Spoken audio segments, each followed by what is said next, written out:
কড়াইতে প্রথমে তেল দিয়ে তেলগুলো গরম হয়ে গেলে এখানে বেশ অনেকটাই পেঁয়াজ আর টমেটো দিয়ে দিয়েছি। এগুলো একটু নরম নরম করে ভেজে নেব। এটা আমার নরম নরম করে ভাজা হয়ে গেছে। এখন আমি এটা তুলে নেব। তুলে নিয়ে একটু ঠান্ডা হতে দেব। আমি এটা তুলে নিচ্ছি।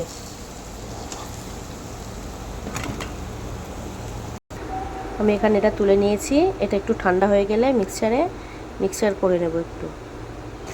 আমি এটা এদিকে মিক্সিতে পেস্ট করে নিয়েছি। আর পেঁয়াজ ভাজা তেলের ভিতরে আরেকটু তেল দিয়ে দেব। ওই মিক্সচার করা পেস্টগুলো দিয়ে দেব।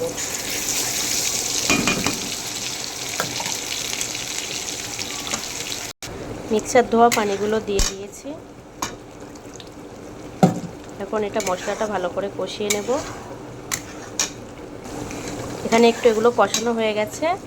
এরপর সব রকমের মশলাগুলো দিয়ে দেব। দিয়ে একটু ভালো করে কষিয়ে নেব।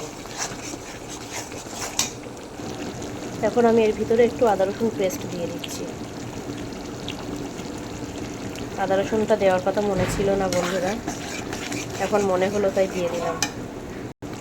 এটা তেল ছেড়ে দিয়েছে। আমি এর ভিতরে পাঙ্গাস মাছগুলো দিয়ে দেব। আমি মাছগুলো ভাজিনি, আজকে কাঁচাই রান্না করব।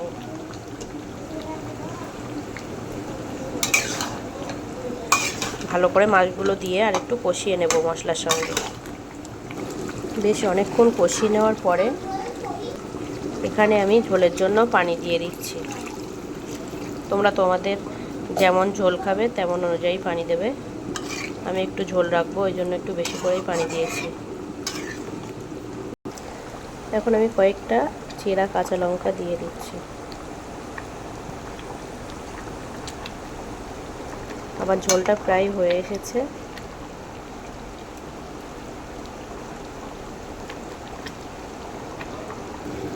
এখানে রেডি হয়ে গেছে আমার মাছের ঝোল।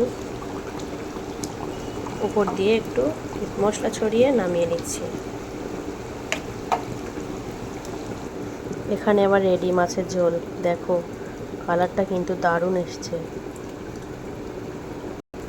তোমরা একবার এইভাবে বানিয়ে খেয়ে দেখতে পারো, খুবই সুন্দর হয়েছে কিন্তু।